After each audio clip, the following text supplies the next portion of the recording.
Alors bonjour à tous, bienvenue à ce webinaire donc sur la prévention des risques. Donc on est 3 avec vous, ce matin. Voilà, donc c'est un webinaire qui est organisé par, Pôle Prévention et puis le groupe Isagri. Voilà donc moi je suis Aude Bouvatier, je travaille sur les produits paie et RH, au sein, du groupe Isagri qui est un éditeur de logiciels. Et puis avec moi ce matin donc j'ai deux expertes, Anne-Marielle Pouplier et puis Karine Écart-Jacquard.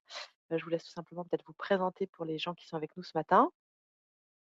Oui, bonjour. Donc Anne-Marielle Pouplier, directrice générale de Pôle Prévention. Pôle Prévention accompagne en fait les dirigeants dans la mise en place de leurs obligations en matière de sécurité. Et on accompagne à peu près 10 000 entreprises par an, notamment des TPE, PME. Voilà. À toi, Voilà, Karine. Karine est avec nous également. Merci. Et donc, moi, je m'appelle Karine Écart-Jacquard. Je suis chargée du développement commercial des solutions paye et RH au sein du groupe Isagri. Et donc, du coup, je suis présente aujourd'hui pour pouvoir répondre à vos questions et vous présenter un peu nos solutions. Voilà, donc du coup, voilà, ce webinaire, il est effectivement organisé par le groupe Isagri. Donc, nous sommes un éditeur français de logiciels informatiques, principalement, de logiciels pour aider, les patrons de PME, TPE et puis également, le secteur agricole dans leur gestion. Et donc ce matin, l'objectif pour nous, c'est vraiment de pouvoir rendre ce webinaire un petit peu interactif. Donc on va avoir toute une présentation avec Anne-Marielle vraiment sur la thématique du jour, sur la prévention des risques. Et l'objectif, c'est qu'on puisse aussi avoir un temps d'échange, avec vous, qui êtes avec nous ce matin via chat. Et donc pour ça, vous avez une petite console, avec une flèche, orange que vous pourrez ouvrir et puis saisir vos questions, voilà, au moment où on vous proposera d'interagir avec Anne-Marielle et puis de profiter de sa présence pour pouvoir lui poser vos questions. Et puis on fera la même chose également avec Karine, quand elle présentera un petit peu plus les produits. Voilà, donc du coup, bah, écoute, la parole est à toi, Anne-Marielle, je te laisse un petit peu, nous faire découvrir, ce sujet.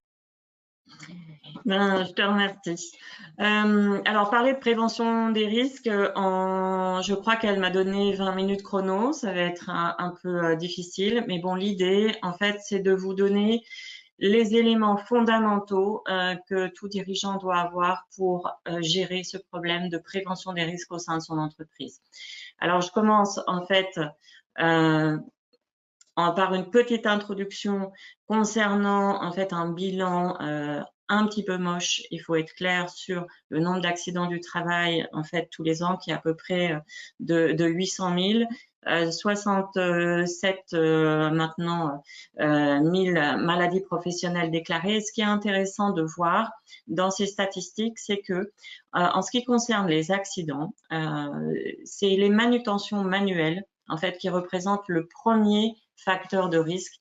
Donc, pensez bien à ce point-là. Et environ 30%, c'est les chutes de plein pied. Et important aussi, parce qu'on va en parler dans ma présentation, les pathologies, notamment les maladies professionnelles, c'est en grande majorité des troubles musculo-squelettiques.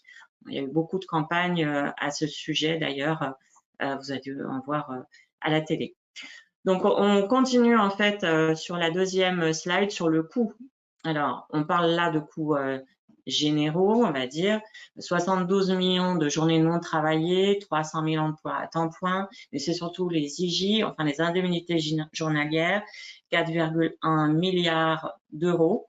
Donc, c'est un poids considérable, mais qui aussi, rapporté à une petite entreprise, sont des coûts très, très importants. Donc, du coup, troisième slide, je vais assez vite sur ces points-là pour rentrer dans le vif du sujet. C'est très important et très bénéfique en fait de travailler sur la prévention des risques.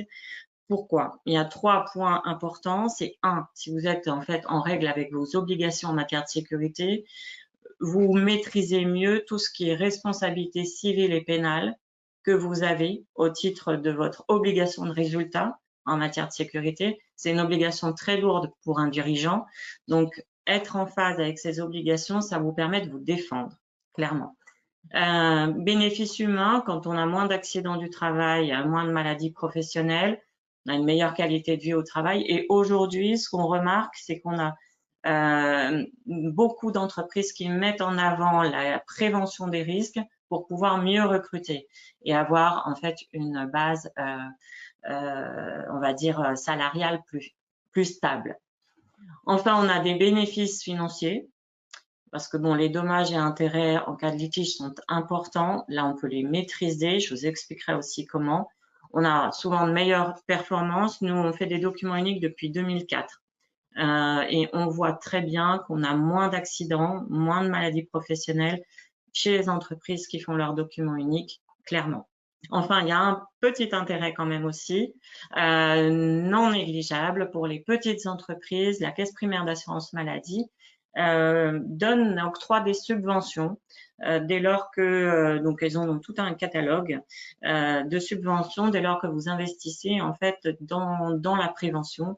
L'achat de matériel peuvent être effectivement subventionnés. Donc, rentrons dans le vif du sujet. L'important est de savoir de quoi vous avez besoin et qu'est-ce que dit concrètement la réglementation sur le sujet. Première chose, qu'il pleuve, qu'il vente, qu'il neige, il faut que vous réalisiez tous les ans, j'insiste sur tous les ans, mais je vais revenir encore sur le sujet, votre document unique d'évaluation des risques, quelle que soit votre activité. Dès que vous avez un salarié. Le document unique, c'est quoi? C'est une photographie de tous les risques liés à votre activité. Et en face de chaque catégorie de risque, vous devez mettre en place des actions de formation ou de prévention qui doivent limiter ou supprimer le risque. Quand vous avez fait ça, vous n'avez pas fini. Il faut dès lors que vous mettiez, parce que c'est un global, en fait, le document unique, et vous avez une annexe qui s'appelle le programme d'action et de prévention qui va définir, en fait, votre liste de courses des choses à faire pour encore limiter ou supprimer le risque. Et ça, le document unique, c'est obligatoire depuis 2002. Donc, on va passer à la slide suivante, qui est en fait sur l'évolution de la réglementation. Donc, je viens un peu d'en parler. 2002, en fait, ils ont fait des étapes à 10 ans. Donc, on a eu 2002, document unique d'évaluation des risques, première chose. Mais c'était pas suffisant parce qu'en fait, dans l'idée, quand j'allais voir d'ailleurs des clients, ils faisaient leur document unique une fois, ils la mettaient en haut de l'armoire, ils prenaient la poussière et ils ne le touchaient plus. On ne peut plus du tout faire ça. Faites très attention à ce que je dis, on ne peut plus du tout faire ça. Donc 2012, c'est la prochaine slide. On a rajouté, enfin pas moi, ils ont rajouté deux choses. Le salarié compétent, qui va être en fait la personne qui va prendre en charge le programme d'action et de prévention, c'est-à-dire la liste de courses des choses à faire pour limiter ou supprimer le risque. Donc ça, c'est bien pour montrer qu'il faut l'utiliser et montrer en fait qu'on évolue sur sa prévention. Et ils ont instauré aussi la pénibilité au travail et je vais faire tout à l'heure un focus très important sur la pénibilité au travail, ce que vous devez absolument savoir. Et donc, 10 ans plus tard, vous avez en fait l'évolution encore de la réglementation avec la nouvelle loi santé-travail qui a été votée en août 2021, premier décret d'application 31 mars 2022 et qui change encore une fois beaucoup la donne concernant la responsabilité du dirigeant. Le côté sécurité et santé au travail, clairement, de toute façon, le dirigeant est toujours recherché en responsabilité. Là, la loi santé-travail, donc que je vais développer dans la prochaine slide, met en exergue des choses très importantes. Alors, je vous donne pas tout ce qu'il y a dans la loi, mais il faut que vous reteniez 3 points. C'est cette loi, elle cherche à tracer ce que vous faites, à voir ce que vous faites et à vérifier que vous le faites régulièrement. Ça, c'est extrêmement important de comprendre le fonctionnement de cette loi. Et donc, l'importance, en fait, de tout le dispositif document unique d'évaluation des risques. Ce que vous voyez en premier, et qui est très important, c'est que vos documents uniques, vous devez les conserver pendant 40 ans. Le faire tous les ans et donc les conserver pendant 40 ans. Pourquoi? C'est assez simple à comprendre. On va rechercher au travers de vos documents uniques votre possible responsabilité dans le cadre de recherche de maladies professionnelles notamment. Le deuxième point qui est important aussi, c'est la mise à disposition élargie du document unique. Ça veut dire quoi? Ça veut dire qu'ils ont rajouté dans la loi une petite phrase qui dit en substance que le document unique est mis à disposition des travailleurs, des anciens travailleurs et de toute personne ayant intérêt à y avoir accès. Ça veut dire quoi? Ça veut dire que si je travaillais chez vous il y a 5 ans et que je vous demande votre document unique, ben, c'est pas pour ma collection personnelle, très clairement. C'est parce que je vais essayer de rechercher votre responsabilité sur un point donné en matière de sécurité. Et maintenant, j'ai la possibilité de le faire. Le troisième point, je vous en ai parlé tout à l'heure, ils mettent énormément en exergue le programme d'action et de prévention. C'est en fait vraiment les actions que vous menez pour limiter ou supprimer le risque. Ça, c'est extrêmement important parce que nous, on peut s'en servir, en tout cas, les avocats qui vont éventuellement vous défendre dans le cadre d'une recherche en responsabilité vont se servir de ces éléments-là pour prouver que vous avez tout fait pour éviter un accident ou une maladie professionnelle. Donc, c'est ce qu'on regarde. Très important. Et enfin, dans les points importants, la création du passeport prévention, qui a un peu de retard à l'allumage. Ça, c'est ma version personnelle, ce qui devait être ouvert en fait en octobre 2022. Si vous regardez aujourd'hui, il y a déjà le site internet, mais il va être officiellement lancé en 2025. Ça, c'est les dernières infos que j'ai sur le sujet. Il sert à quoi? Alors, il sert à recenser toutes les formations que vous faites au titre de la sécurité dans votre entreprise. C'est à la charge de l'employeur de saisir ces informations dans ce passeport-là. L'intérêt, c'est que vous pouvez le consulter et voir les formations qu'a fait votre salarié quand vous le recrutez auparavant. Donc, ne pas avoir de doublons, en fait, sur les formations effectuées. On va dire le contre-pied et en fait, attention, le point de warning, c'est attention parce que aussi, il peut montrer, aussi je parlais de traçabilité, que vous n'avez pas fait de formation sur tel et tel sujet. On verra tout. Voilà, donc on voit bien traçabilité, visibilité, régularité. Donc on peut passer à la prochaine. Je fais un focus sur la pénibilité au travail parce que souvent, les gens sont perdus sur le sujet.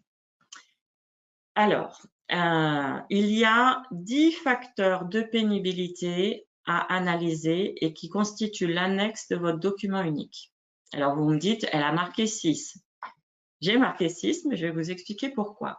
Sur les 10, sur ces 10 facteurs qu'il faut analyser, qu'il pleuve, qu'il vente, qu'il neige, il y en a 6 qui ont été retenus pour alimenter ce qu'on appelle le C2P, compte professionnel de prévention. C'est en fait destiné aux gens qui sont exposés à des facteurs de risque et qui en fait vont bénéficier d'un programme particulier qui va leur permettre en fait de gagner des points pour pouvoir travailler pour un poste moins pénible, 2, en fait, travailler à mi-temps mais avec le même salaire, 3, vous avez certainement dû en entendre parler, partir à la retraite plus tôt. Donc, c'est extrêmement important d'analyser cette pénibilité tous les ans parce que tous les ans, vous devez déclarer à votre expert comptable, en fait, la liste des gens qui sont exposés à ces facteurs de pénibilité. C'est dans le cadre de la DSN. Cette DSN va permettre l'ouverture d'un compte pour vos salariés et ils vont avoir des points. Donc, il y a jusqu'à 100 points. Et donc, ils gagnent des points qui vont leur permettre justement de pouvoir bénéficier de ce dispositif-là. Donc, encore une fois, très important. Donc, pour ces 6 facteurs, je les nomme températures extrêmes, activité en milieu hyperbare, bruit, travail de nuit, travail en équipe successive alternante, c'est les 3 et 8 en fait, hein, le travail posté, et le travail répétitif. Travail répétitif, c'est un travail séquencé avec une cadence contrainte, et toujours le même. Hein. C'est pas parce qu'on fait le même travail que c'est un travail répétitif. Je passe à la prochaine. Là, ce sont les 4 donc qui sont sortis du dispositif parce qu'ils étaient présents au départ. Et c'est en fait, c'est là où c'est important, c'est quand même les facteurs où on trouve le plus d'accidents. Ils sont responsables de la majorité des accidents du travail, des maladies professionnelles. Tout ce qui est bâtiment, connaissent particulièrement, ils sont tous dans le bâtiment par exemple. Les postures pénibles, les manutentions manuelles de charge, les vibrations mécaniques et les agents chimiques dangereux. Dedans, on compte évidemment les poussières et les fumées. Pour cela, il faut vraiment que vous évaluiez vraiment de près en fait ce que font les gens au titre de ces postures et de ces risques. Et en particulier, on va faire un focus aussi tout à l'heure sur tout ce qui est agents chimiques. Je vais vous expliquer pourquoi. Donc, on passe à la prochaine. Il y a eu une évolution des facteurs de pénibilité en 2023. Donc, c'est tout récent. Pourquoi? Parce qu'il y a eu la négociation sur la réforme des retraites. Donc, si en fait on doit travailler plus longtemps, les syndicats se sont mobilisés en fait pour que les seuils d'exposition à la pénibilité soient baissés. Donc, 2 seuils ont baissé, le travail de nuit, 100 au lieu de 120, et le travail en équipe successive alternante est passé de 50 à 30 nuits. Il y a aussi des points qui sont importants et qui concernent la polyexposition. La polyexposition, je pourrais passer la journée à vous en parler, mais ça va évoluer énormément parce que la médecine évolue sur le sujet. Mais la polyexposition, c'est être exposé à plusieurs risques, ce qui est en fait dans la vraie vie souvent le cas. Vous n'êtes pas exposé d'un coup à la chimie et ensuite au bruit. J'analyse justement ces deux-là parce que bruit et chimie vont très mal ensemble. En fait, bruit et chimie potentialisent en fait un des risques ou cumulent les risques. Et ça, c'est extrêmement important. Le bruit et les antibiotiques ne vont pas ensemble non plus. Et ça, c'est une exposition personnelle. Bon, je rentre pas dans le détail, mais il y a effectivement beaucoup de risques qui vont être analysés au titre de la polyexposition. Ensuite, les nouveautés qui concernent 2024. On parlait tout à l'heure en fait des 4 risques importants et notamment le risque chimique. Cette année, en avril 2024, on a un nouveau décret d'application qui concerne les CMR. Donc, c'est les agents chimiques cancérogènes, mutagènes et toxiques pour la reproduction. J'ai cité juste poussière, benzène et silice. On va faire un focus sur la silice dans les pages suivantes. Donc, pour vous expliquer sur la slide suivante, le décret veut renforcer en fait la traçabilité des expositions et vous demande dès maintenant d'établir une liste de tous vos travailleurs qui sont susceptibles d'être exposés à des agents CMR. Encore faut-il que vous sachiez ce que c'est, où trouver cette liste. Donc, c'est quand même en fait impactant pour vous. Sur cette liste, il faut noter de quoi il s'agit, de quel agent ACMR il s'agit, la durée d'exposition, son degré d'exposition. Il faut savoir donc que cette liste, donc vous devrez, alors c'est la slide suivante, l'envoyer à votre service de santé et qu'elle sera conservée pendant 40 ans. Encore une fois, là, c'est pour rechercher une possible responsabilité en cas de survenance d'une maladie professionnelle due à ces agents CMR. De la même façon, vous devez tenir à disposition cette liste pour l'ensemble de vos salariés du CSE et des entreprises de travail temporaire que vous pouvez en fait utiliser. Donc, c'est la prochaine. Il y a effectivement un enjeu important, nous on le voit en termes de responsabilité juridique concernant ce nouveau décret. et en particulier, on va dire sur un sujet qui est majeur et qui est d'actualité, dont on va parler sur la slide suivante, tu peux la changer, c'est la silice qui en fait depuis janvier 2021, donc c'est récent, est passé en CMR. Alors la silice c'est quoi, hein? C'est des poussières, il y en a de partout en fait, faut être clair. Dans le bâtiment il y en a partout. Tout ce qui est céramique, porcelaine, tout ce qui est briques, tuiles, les graminées, les graines qu'on donne, les farines, enfin bref, il y en a partout, clairement. C'est une maladie qui existe depuis le 19e siècle, hein, c'est clairement pas nouveau, il y en a dans les mines, évidemment. Mais là, il y a une émission d'ailleurs, je crois que c'est Élise Lucet qui a fait une émission sur le sujet il n'y a pas longtemps. On nous annonce que c'est le nouveau dossier amiante, mais contrairement à l'amiante, qui se développe en fait en une vingtaine d'années, enfin en 10 ans, 10 à 20 ans, c'est une maladie qui se déclare entre 6 à 18 mois. Donc, comme il y en a un peu partout, nous, aujourd'hui, on intervient sur tous les documents uniques pour faire un focus sur tout ce qui concerne les équipements de protection individuelle, tout ce qui concerne les équipements collectifs, pour justement limiter ou supprimer le risque lié à ce sujet-là. Donc voilà, je faisais, s'il y a des questions plus tard sur le sujet, je répondrai. On passe à la prochaine. Alors, ça c'est moins marrant. Comment est-ce que votre responsabilité peut être engagée? Bon, clairement, déjà, si vous ne réalisez pas votre document unique, la chose est entendue. C'est-à-dire que on peut passer à la prochaine. Si vous n'avez pas de document unique, en fait, c'est la porte ouverte à ce qu'on appelle la faute inexcusable de l'employeur. Qu'est-ce que c'est que la faute inexcusable de l'employeur? En fait, elle tient en 2 points. 1. L'employeur avait ou aurait dû avoir conscience du danger auquel est exposé son salarié. Et de 2, il n'a rien fait pour l'en préserver. C'est ces 2 points ensemble qui constituent une faute inexcusable de l'employeur. Donc, on comprend tout à fait que si on n'a pas fait son document unique, clairement, la faute inexcusable est d'ores et déjà avérée. En matière de prévention des risques, et j'en ai parlé tout à l'heure, l'employeur a une obligation de résultat. C'est extrêmement lourd. Je pense qu'il se croit dans Walt Disney, c'est-à-dire que, en gros, il ne doit pas y avoir d'accident chez vous. Mais cette loi donc existe, enfin c'est dans le Code du travail, mais dans la vraie vie, elle a évolué et on est plus aujourd'hui sur une obligation de moyens renforcée.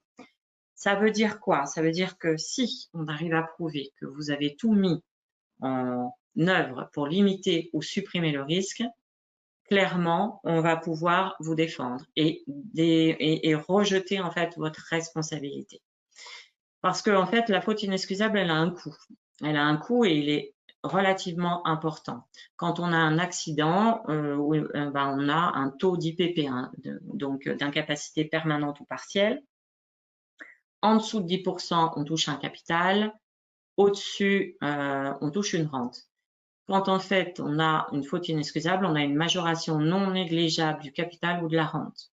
Et on a en plus, clairement, des dommages et intérêts qui sont très conséquents. Je vous montrerai après des documents, en fait, enfin quelques exemples et on pourra en parler. Donc, on va passer à la prochaine. Donc là, ça, c'est justement un cas qui nous est arrivé puisque c'est un client donc qui a un document unique. Et c'est pour vous expliquer comment, en fait, on peut aussi se défendre. C'est une petite scierie familiale. Alors, c'est l'autre d'avant. C'est une petite scierie familiale. Et en fait, ils ont embauché leur neveu qui avait plus de travail, donc pour travailler à la scierie. Et bon, il y a eu un accident. Du coup, il avait la main dans la scie, voilà, en gros. Et bon, ce monsieur était heureusement en fait pompier volontaire et a su en fait faire les premiers gestes. Néanmoins, il a eu un taux d'IPP, si je me souviens bien, de 14%. Et c'est la caisse primaire d'assurance maladie qui lui a demandé de rechercher la faute inexcusable de son employeur. Donc, je rappelle que c'est sa famille, en fait. Mais ils ont tellement insisté qu'il a fait cette démarche. Et les dommages et intérêts pour cette main, on parlait en premier, hein, les risques, c'est 50%, c'est les mains, justement, tout ce qui est manutention manuelle. Là, sur ce dossier-là, c'est 450 000 € de dommages et intérêts qui, là, ont pu être pris en charge au titre de sa responsabilité civile parce qu'il avait un document unique. Parce que ce que je vous ai pas dit tout à l'heure, toute la faute inexcusable, on peut s'assurer contre la faute inexcusable depuis 1987. Mais encore faut-il en fait avoir un document unique dont remplir en fait ses obligations sur le sujet. Ensuite, sur la slide suivante, on a plein de cas en fait concernant des accidents. Tout ce qui est viticole est très ciblé parce que, alors c'est pour ça qu'il faut aussi beaucoup de bio maintenant, parce qu'il y avait l'utilisation notamment d'arsenic dans les vignes qui causait beaucoup de maladies, dont tout ce qui est neurovégétatif, donc Parkinson notamment. Mais bon, voilà, c'est en fait ça que je voulais vous dire concernant la recherche en responsabilité et surtout le fait que le document unique peut vous aider à dégager votre responsabilité en fait sur le sujet. Voilà, est-ce que j'ai dépassé mon temps parce que j'ai été super vite, hein. Bonjour, donc Anne-Marie, non, c'est bien, tu es bien dans le timing. Est-ce que c'est bon pour toi? Est-ce qu'on peut prendre quelques questions ou est-ce que tu voulais finir un peu le sujet? Je crois que tu avais encore, c'est à toi de me dire, voilà, il y avait quelques questions. Non, on peut prendre des questions parce que il y a des points quand même importants dans la. Moi, je veux pas finir sur les accidents en fait. Clairement, c'est plutôt important de savoir si vous avez des questions sur ce que vous avez mis en place ou enfin par rapport à ce que j'ai dit parce que j'ai été vite. Voilà, donc du coup, on va regarder un tout petit peu. Donc typiquement une question, voilà, par exemple pour des gens qui ont des salariés saisonniers qui sont embauchés par un groupement d'employeurs, est-ce que le document unique ne doit pas être fait sur l'EARL plutôt, enfin, est-ce que le document unique doit être porté par l'EARL du coup ou par le groupement d'employeurs? Les deux, mon capitaine. C'est-à-dire qu'en fait, un document unique doit être fait sur le SIRET. Donc, pour chaque SIRET. Après, si c'est un groupement d'employeurs, il a en plus, alors c'est un groupement d'employeurs qui va dispatcher ses travailleurs sur différentes entreprises. Point d'interrogation. À ce moment-là, parce que ça c'est très technique. En fait, c'est en termes de responsabilité, c'est très technique. À ce moment-là, je peux prendre la personne en privé pour qu'elle m'explique plus son cas, en fait. Et les travailleurs, alors attention aussi, maintenant, on ne parle plus de salariés dans la loi, on parle de travailleurs. Ça a changé, en fait, aussi la donne. Donc, en fait, on inclut évidemment les travailleurs saisonniers, mais on ne calcule plus en équivalent temps plein, mais on calcule parce qu'on ne peut pas avoir un demi-travailleur, en fait, ou un quart de travailleur. Mais en fait, il faut vraiment évaluer le risque de ces travailleurs saisonniers qui, généralement, ont plus d'accidents que les autres parce que ils sont moins habitués, en fait, aux règles et aux coutumes de l'entreprise. Donc, on a une autre question, effectivement. Comment est-ce qu'on peut apprécier et mesurer le degré d'exposition pour la traçabilité de l'exposition au CMR?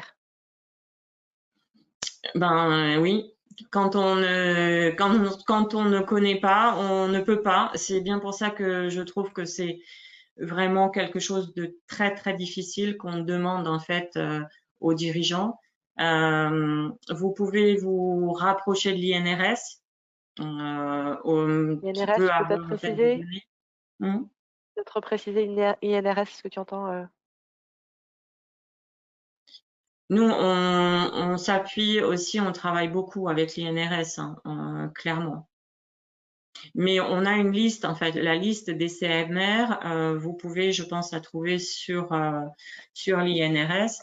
Après, il faut effectivement voir les degrés d'exposition, à partir de quand, en fait, c'est vraiment important. Sur la silice, clairement, ce qui est embêtant, c'est que c'est pas réversible. Donc, dès lors qu'on rentre en fait en maladie, ça va jusqu'au cancer des poumons, donc c'est embêtant, clairement. Après, effectivement, j'ai une autre personne qui me demandait, c'est un petit peu, ça fait écho aussi à la première, c'est comment est-ce que nous pouvons établir notre document unique sans avoir de connaissances? Oui, oui. Je suis complètement d'accord avec cette personne, parce que la loi dit que vous pouvez le faire tout seul. Mais quand en fait, clairement, on voit ce qui est demandé, dans un document unique, il y a 25 catégories de risques à analyser. Et il faut le faire aussi par unité de travail. Une unité de travail, c'est pas un poste de travail. C'est une erreur à ne pas commettre. C'est pas un poste de travail, c'est en fait une unité qui regroupe toutes les personnes exposées au même risque. Dans un document unique, on ne peut pas avoir quelqu'un qui est dans 2 unités de travail. C'est pas possible. Ça veut dire que vous avez fait un document unique faux. Donc oui, c'est pour ça aussi qu'il y a beaucoup de gens qui existent pour faire et aider à faire les documents uniques d'évaluation des risques. Parce que maintenant, en fait, il faut avoir des connaissances aussi en chimie. Et généralement, les risques chimiques, ce sont les plus importants. Pardon. Voilà. Donc après, j'ai quelques personnes qui seraient intéressées pour pouvoir reprendre contact avec vous, mais à ce moment-là, on donnera vos coordonnées directement. Et s'il y a des personnes qui ont des documents uniques qui veulent me les montrer, je peux les regarder, aucun problème. Voilà, après, il y en a qui me demandaient si éventuellement il y avait des trames disponibles, un petit peu de référence pour avancer Alors, sur le vous document pouvez unique. trouver tout sur Internet, des trames, mais alors, bon, clairement, je ne vous engage pas à faire ça. Moi, j'ai testé. Je me suis improvisée boulangère, sur différentes trames. Et donc, j'ai rempli les questions. Il y a plein de questions déjà auxquelles on ne sait pas répondre, parce que soit trop technique, soit parce que vous ne pouvez pas mesurer en fait les choses. Et puis en fait, là par exemple, moi j'étais boulangère et je répondais à des questions.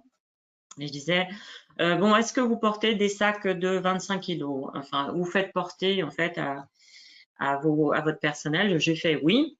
OK. Est-ce qu'il y a de l'extraction concernant les poussières de farine? J'ai mis non. Et la troisième question, c'était est-ce que vous pensez avoir répondu à vos obligations en matière de sécurité? J'ai fait oui. Bon, je peux vous dire que là, c'est tout faux, clairement. Eh bien, c'est passé sans problème. Donc, ça veut dire que là, si vous avez un accident avec un truc comme ça, vous ne savez pas. Là, c'est un peu évident que je disais des trucs horribles, mais si en fait vous faites ça, vous ne savez pas, mais vous marquez oui à ces questions et que vous avez un accident, que vous montrez en fait ce document unique là, pour le coup clairement il va être à charge. Donc il faut faire attention dans ces trames ce qu'on remplit. Donc ça rejoint la question sur l'expertise, notamment relative, ne serait-ce qu'au calcul relatif à la pénibilité au travail. Et la pénibilité au travail, c'est un seuil et une intensité. Donc, par exemple, pour le bruit, alors de tête, c'est 600 heures par an avec 85 dB en moyenne, 81 décibels, je crois que c'est, en moyenne, un niveau d'exposition, par exemple. Ou alors, c'est une exposition à plus de 120, non, c'est 130 décibels, donc ça c'est en crête, pendant 120 fois par an. Donc, bon, faut pouvoir le mesurer. J'ai vu que c'est à peu près tout au niveau des questions. L'objectif, c'est de passer le relais à Karine. Est-ce que c'est bon pour toi, Anne-Marielle, ou est-ce que tu voulais conclure sur un message? Oui, s'il y a quelque chose en fait qui est vraiment important à retenir, faites votre document unique tous les ans, qu'il pleuve, qu'il vente, qu'il neige, clairement. Travaillez bien le programme d'action et de prévention. N'oubliez pas effectivement de déclarer la pénibilité à votre expert comptable tous les ans également. Et là, maintenant, faites bien un focus sur tout ce qui est silice si vous êtes concerné. La silice, c'est avril 2024, c'est maintenant. Voilà. Bon, un grand merci, Anne-Marielle, c'était vraiment très intéressant. L'objectif, c'était ensuite de passer un peu le relais, de se dire, bah voilà, effectivement, en tant qu'employeur, bah, vous avez des obligations au niveau de la prévention des risques. Ça, on l'a bien perçu ce matin. Et puis, en fait, il y en a d'autres. Il y a un certain nombre d'autres obligations, qu'elles soient RH ou paye. La première, c'est de faire ses bulletins de salaire justes, mais c'est aussi après toutes les autres obligations RH que sont de faire des entretiens réguliers, d'avoir un contrat de travail en règle, voilà, de diffuser l'affichage obligatoire. Et ça, du coup, je voulais passer un petit peu le relais à Karine, qui va nous présenter aussi les produits que le groupe Isagri propose, qui peuvent vous aider, vous accompagner bah, pour être mieux outillés aussi pour répondre à ces obligations légales-là, et puis voilà, être plus serein aussi par rapport à cette réglementation qui est complexe et changeante. Alors, il y avait un petit sondage que j'avais pas lancé, que je vais juste lancer en introduction tout à l'heure. Pour nous, ça nous intéressait, puis c'est aussi guidant pour Karine de savoir un petit peu, si vous étiez déjà client Isapay ou pas du tout. Voilà, est-ce que vous êtes, parce que voilà, on avait diffusé le webinaire à ceux qui étaient déjà dans nos clients et puis à ceux qui ne le sont pas, sur les bases que nous avions. Voilà, donc je vous laisse voter.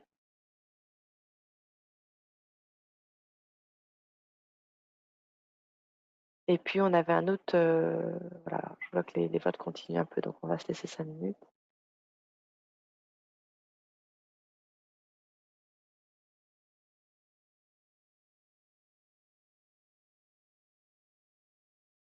Voilà, et puis l'autre sondage aussi, c'était est-ce que aujourd'hui, finalement, comment est-ce que vous faites vos payes? Savoir un petit peu, ben, les employeurs, voilà, est-ce que vous avez préféré déléguer parce que ça vous apporte peut-être plus de sérénité? À contrario, est-ce que vous êtes aujourd'hui, est-ce que dans toutes vos obligations liées à vos salariés, vous avez également opté pour faire vous-même les bulletins de vos salariés? Voilà, n'hésitez pas à préciser un peu les outils que vous utilisez également si vous êtes équipé déjà d'un logiciel.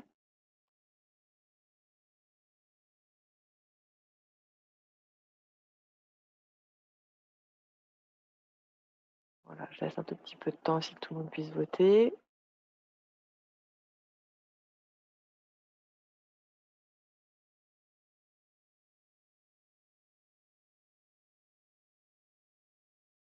Voilà, donc ça va nous permettre un petit peu de nous situer. Et puis du coup, je vais passer la parole et la main à Karine.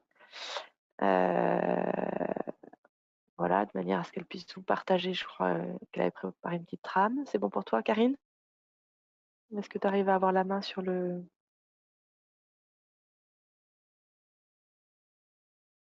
Voilà. Ah, par contre, on ne t'entend pas. Peut-être que tu n'as pas ouvert ton micro.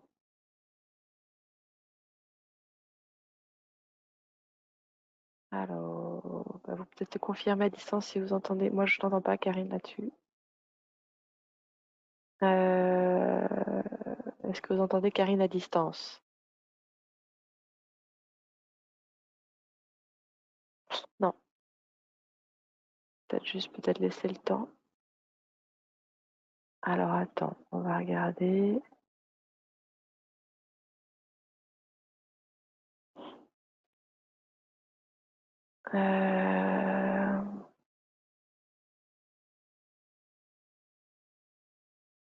Alors, petit problème de technique, c'est toujours les aléas.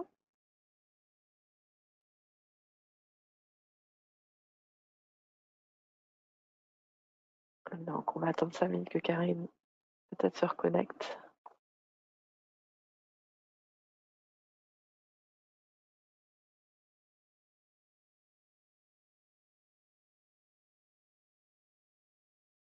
Alors, C'est bon. ça y est, on t'entend cette fois-ci, Karine. Vous m'entendez? On t'entend. Alors, on ne te voit Ah, plus, mais on c'est t'entend. Donc, parfait. on Donc, va vous dire m'entendez râler. C'est parfait. entre Je les, remets la caméra. entre les deux, on préfère t'entendre que de voir finalement, mais les deux, c'est pas mal aussi. Bon, voilà. Bon. Allez, bravo. Et avec le son, est-ce que vous m'entendez aussi? Donc là, on Avec t'entend. En l'image. tout cas, moi, je t'entends et je te vois. Donc, je pense qu'a priori, c'est que c'est bon. Bon, c'est parfait. Voilà. Oui, j'ai Madame Cognard qui a fait une petite réponse, qui a dit oui. Donc, merci. C'était le petit intermède musical, on va Ça, dire. Vous voyez mon écran également? Non, j'ai arrêté le partage de l'écran, donc du coup, vous ne voyez plus mon écran. c'est ça. Voilà. Maintenant, on voit ton écran. Donc là, Donc c'est là, tout bon. j'ai repartagé mon écran. Normalement, Ça y ça est. doit être bon pour vous. Voilà, on Donc voit ton voilà, écran donc maintenant. merci encore pour votre patience par rapport à ce petit problème technique. Donc effectivement, pour ma part, je vais vous reparler, je vais vous présenter et vous parler des solutions paye et RH d'Isagri. Il faut savoir qu'on propose aujourd'hui des solutions complètes, modulables et simples. Cette solution est composée de 3 grandes parties, avec une partie qu'on appelle e-collaboratrice, qui va être vraiment sur tout ce qui est gestion en amont et durant la vie de vos collaborateurs, sur vraiment tout ce qui est cette partie RH, entretien, contrat de travail, affichage obligatoire. Mais également, je vous montrerai un petit outil qui a été aussi développé en partenariat pour pouvoir savoir où vous en êtes justement par rapport à votre document unique. Également, notre logiciel pour vraiment vous faciliter les payes et un système de coffre-fort pour pouvoir être conforme aussi à la réglementation, pour pouvoir déléguer tout ce qui est suivi au niveau des payes. Et donc, du coup, cet ensemble d'offres cet ensemble de solutions va nous permettre de répondre à plusieurs problématiques que vous pouvez avoir. Ça va être des enjeux, mener vos équipes au sommet, rester à l'abri par rapport à tout ce qui est évolution réglementaire. Faites vite et bien vos différentes missions qui reviennent chaque mois. Comprenez ce qui se cache derrière aussi votre masse salariale et vous allez voir que par rapport à tout ça, avec le groupe Isagri, vous n'êtes jamais seul face à la gestion du social. Donc voilà. Donc je vous propose maintenant de voir notre solution, donc la solution qui s'appelle Isapay, qui est aussi composée avec d'autres solutions, notamment e-collaboratrice. Et je vais commencer par cette partie-là. Donc e-collaboratrice, c'est une application full web qui va vraiment permettre de vous accompagner sur la partie RH. C'est vraiment votre assistant au niveau RH avec des petits outils de pilotage qui sont à l'intérieur. Vous allez, là on a vu, à partir d'Isapay, je suis rentrée dans e-collaboratrice. E-collaboratrice va être aussi une solution que vous allez pouvoir mettre entre les mains de vos salariés pour qu'ils puissent vous accompagner aussi dans cette gestion du RH. Au niveau de e-collaboratrice, on va vraiment avoir différentes solutions. Tout ce qui va être, ça va répondre aux obligations réglementaires que vous pouvez avoir au niveau d'employeur de main-d'œuvre, comme tout ce qui est affichage obligatoire. Vous savez qu'au sein de votre entreprise, vous avez une obligation de mettre à peu près 21 documents en affichage obligatoire, même si on est à moins de 10 salariés. Certains documents doivent être vraiment affichés de façon très visible au sein de votre société et d'autres peuvent être mis à disposition sur d'autres formats, dont notamment le format numérique. Et l'important, c'est de pouvoir mettre à disposition toutes ces informations-là.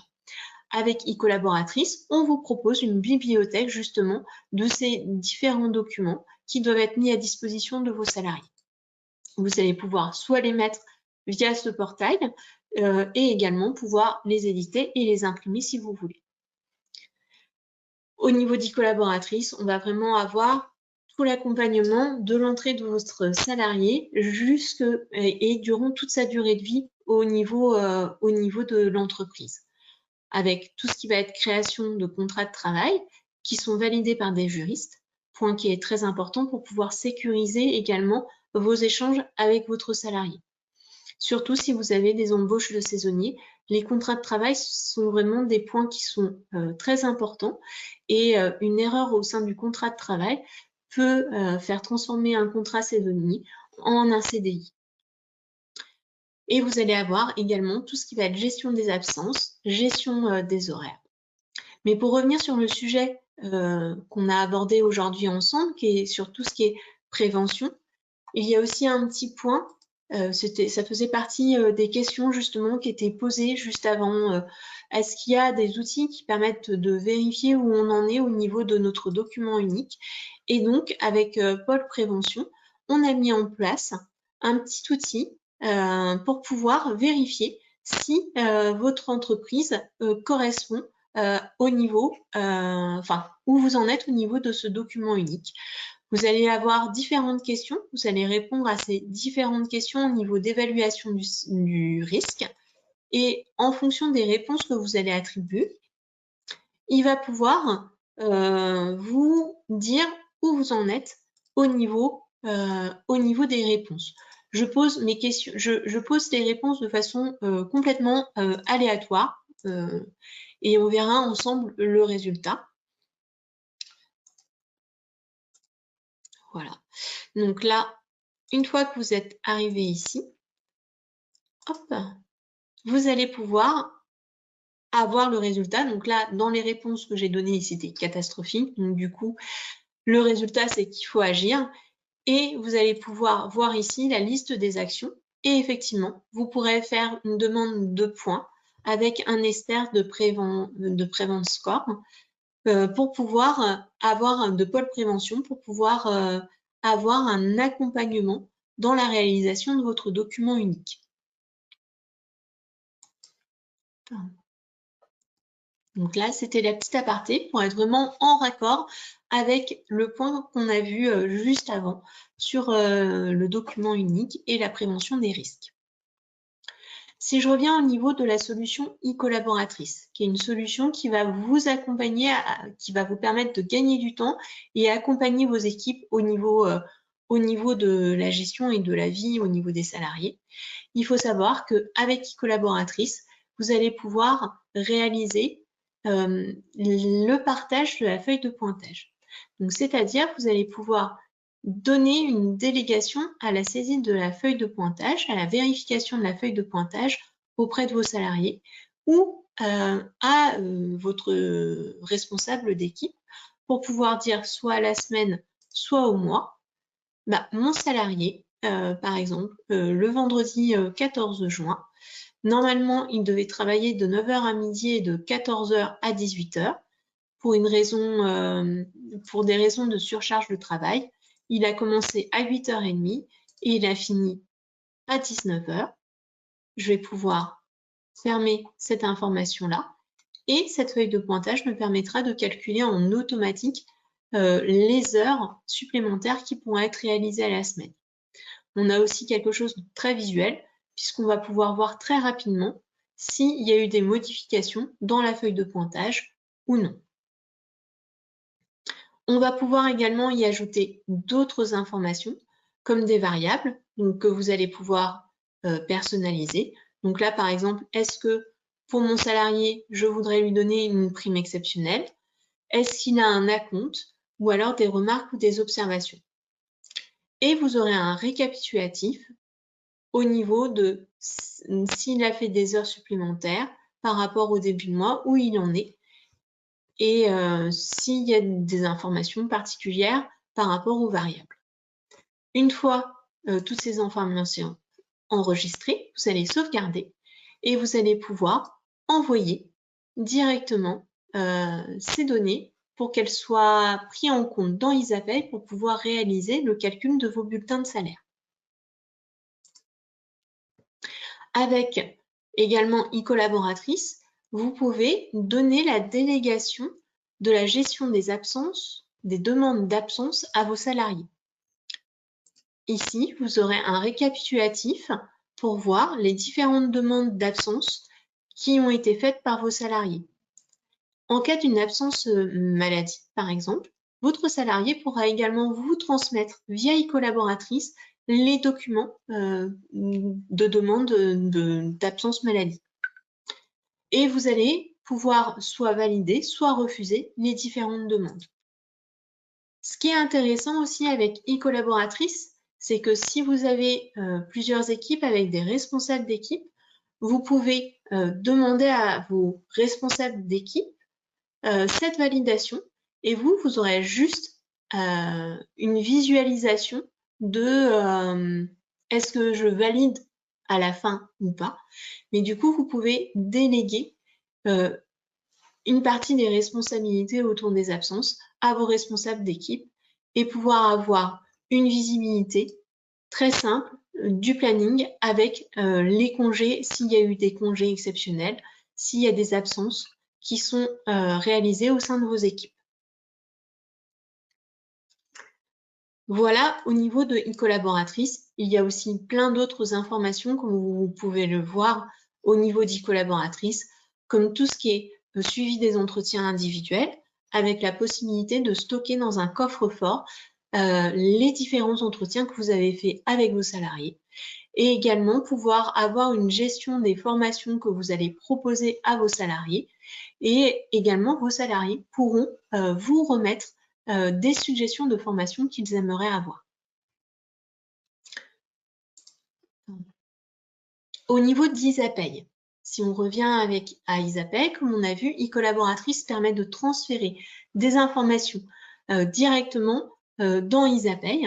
Et donc, notamment, on va pouvoir aller faire des validations. Une fois que j'ai récupéré toutes les variables d'e-collaboratrice, je vais pouvoir les transférer dans Isapay et je vais pouvoir valider mes différents bulletins de salaire.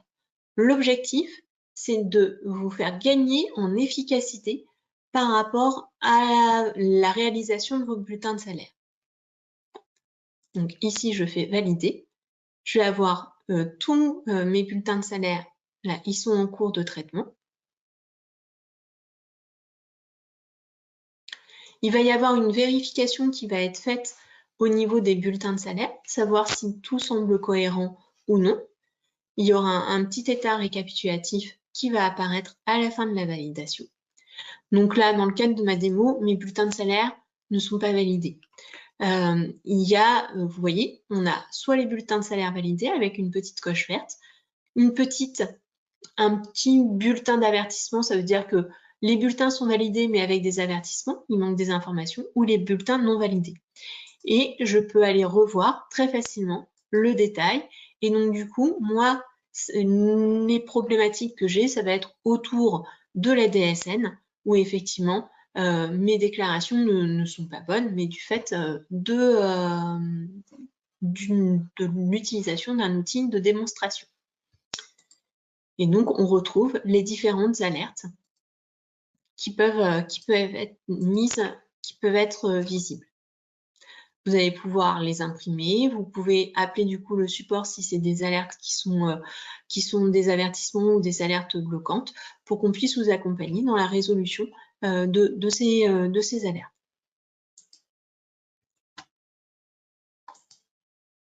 Et une fois que les bulletins de salaire ont été réalisés, vous allez pouvoir générer vos différentes déclarations, dont notamment la déclaration votre DSN mensuel, où vous allez pouvoir lancer le calcul, voir et modifier, demander la vérification et enfin envoyer votre DSN directement auprès des organismes concernés. Avec le logiciel Isapay, on peut également réaliser des DSN événementiels, donc par rapport à tout ce qui est événements qui peuvent arriver dans le mois, un arrêt de contrat avant la fin du mois, un accident du travail, un arrêt maladie. Si vous n'utilisez pas e-collaboratrice pour pouvoir générer vos bulletins de salaire, nous avons d'autres fonctionnalités qui peuvent vous faire gagner du temps. Donc, soit on peut faire le calcul de bulletin de salaire en saisissant des variables bulletin de salaire par bulletin de salaire, mais on a aussi tout ce qui est saisie groupée au niveau des variables, où on va pouvoir retrouver la liste de ces salariés sous forme de tableau et pouvoir dire est-ce que je fais un acompte, est-ce que au niveau des heures, comment sont gérées mes heures, est-ce que je vais pouvoir renseigner des primes, est-ce qu'il y a des remboursements de frais ou des indemnités repas génériques. cette saisie groupée est vraiment personnalisable en fonction des caractéristiques de votre société. Et pareil, une fois toutes les variables enregistrées, je vais pouvoir valider les bulletins de salaire pour pouvoir générer les bulletins de salaire. Au niveau des bulletins de salaire, nous avons plusieurs formats de bulletins de salaire qui vous sont proposés, soit des bulletins de salaire clarifiés ou des bulletins de salaire non clarifiés. Dans le cas, je vais en prendre juste un. Dans le cas d'un bulletin de salaire clarifié,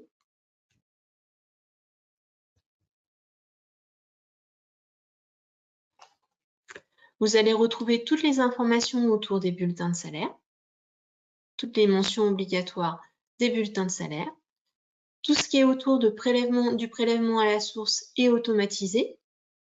Donc, vous avez toutes les informations autour du prélèvement à la source et vous avez également le récapitulatif au niveau des congés.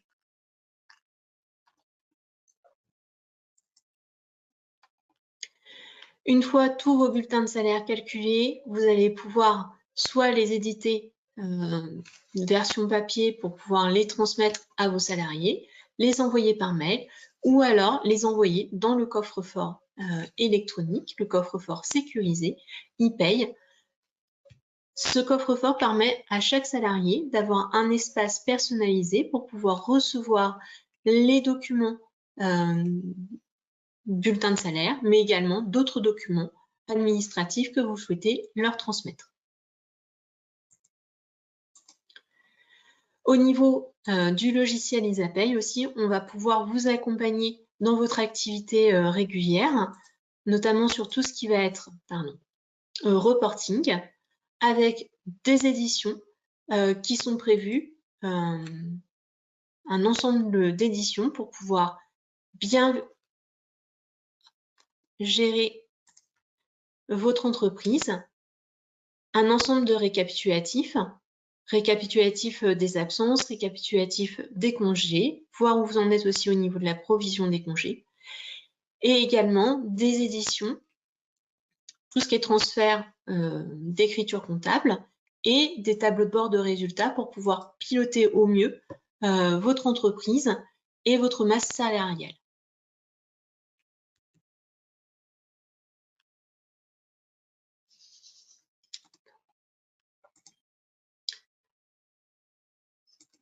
Donc, du coup, nous avons pu voir qu'aujourd'hui, avec les solutions de paye et de RH d'Isagri et Ageris Entreprise, vous allez pouvoir mener vos équipes au sommet, car avec e-collaboratrice, vous allez accompagner la vie de vos salariés, centraliser les données et faciliter l'organisation de la communication, pardon.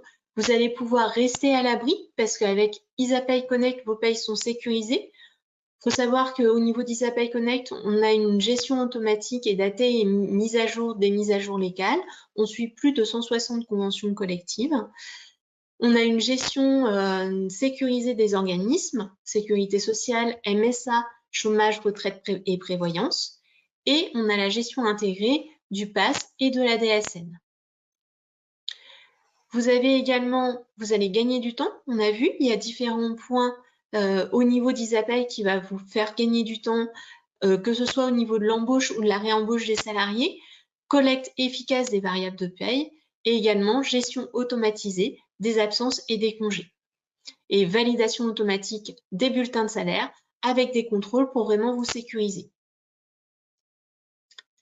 Vous allez contrôler et analyser les données. On a vu que vous aviez une bibliothèque d'édition clé en main, mais également des tableaux d'analyse qui seront personnalisés. Et enfin, chose importante, vous n'êtes jamais seul, car avec les solutions Isagri, vous allez avoir une formation initiale et continue qui va être personnalisée par rapport à votre entreprise, un accompagnement quotidien grâce à notre service support qui est ouvert 6 jours sur 7 de 8h30 à 18h30 et des mises à jour complètes et intégrées au niveau de votre logiciel.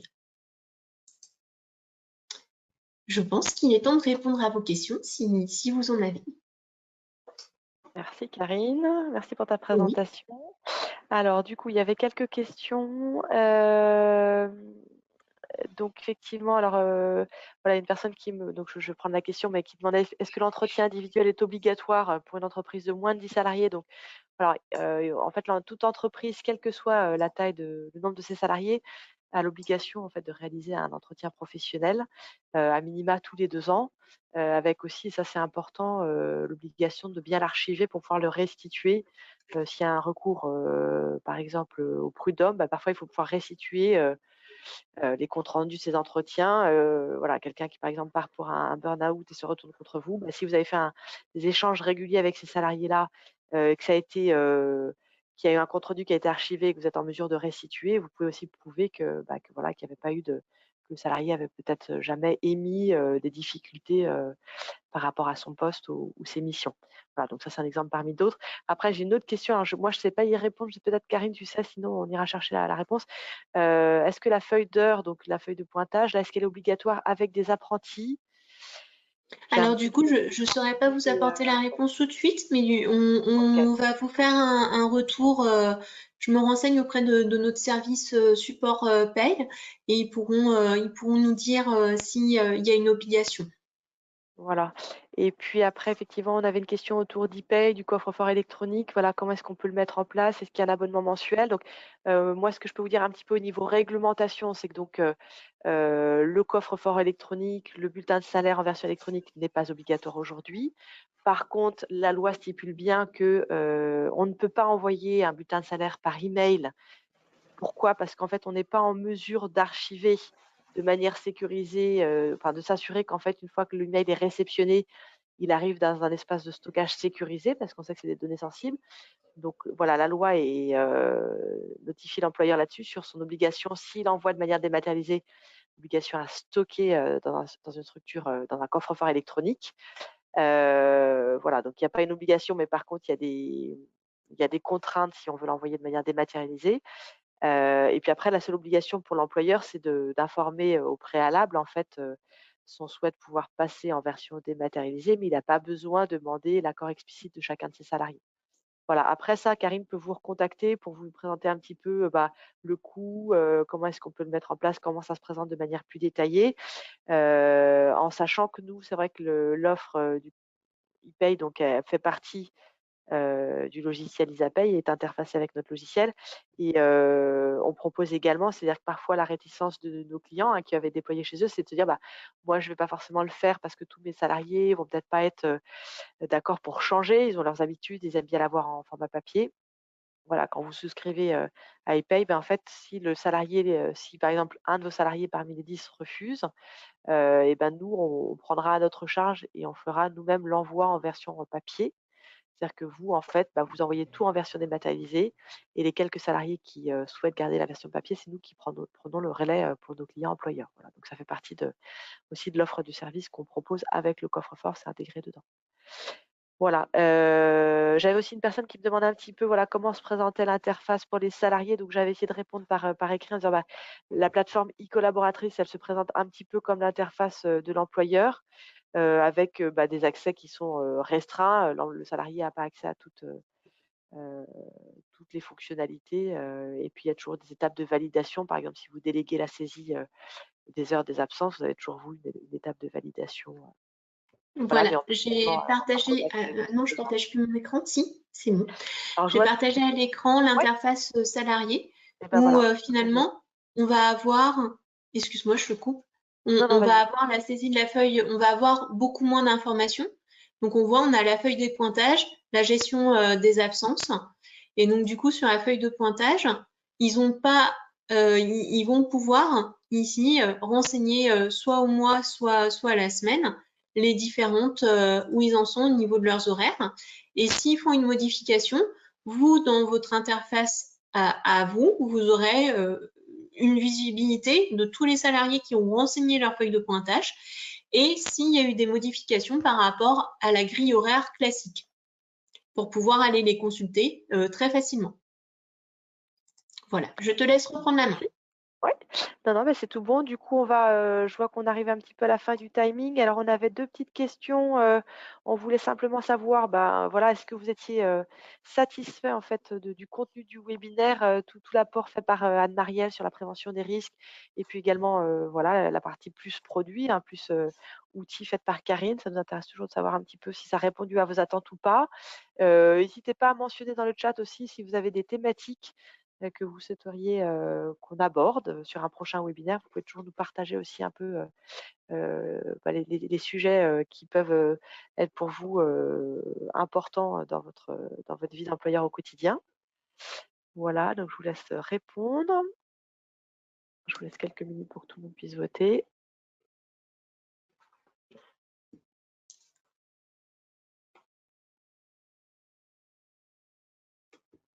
Voilà, donc on voit que vous êtes plutôt une majorité à être, satisfait à très satisfait, donc c'est toujours des retours positifs pour nous. Je vous remercie de nous partager vos avis.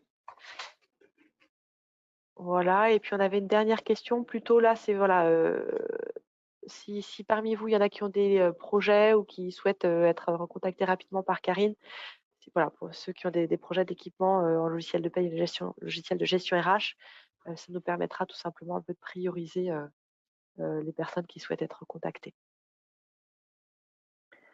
Donc là aussi, je vais vous laisser répondre.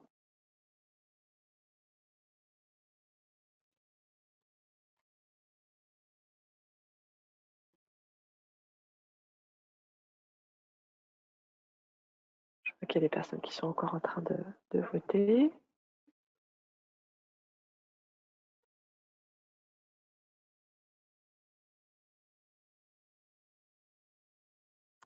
Voilà, et ben merci à vous pour votre attention. Anne-Marielle, je sais pas, voilà, c'était donc parce qu'on a vite enchaîné sur le sujet, produit pour respecter un petit peu le timing. Voilà, je tenais vraiment particulièrement à te remercier pour, ton intervention ce matin et Avec puis, plaisir, avec plaisir. voilà, Karine également et puis, bah, je vous souhaite à tous ceux qui nous ont suivis jusqu'au bout, une très belle journée. Merci, à bientôt. Très belle journée, merci. Au revoir. Au revoir.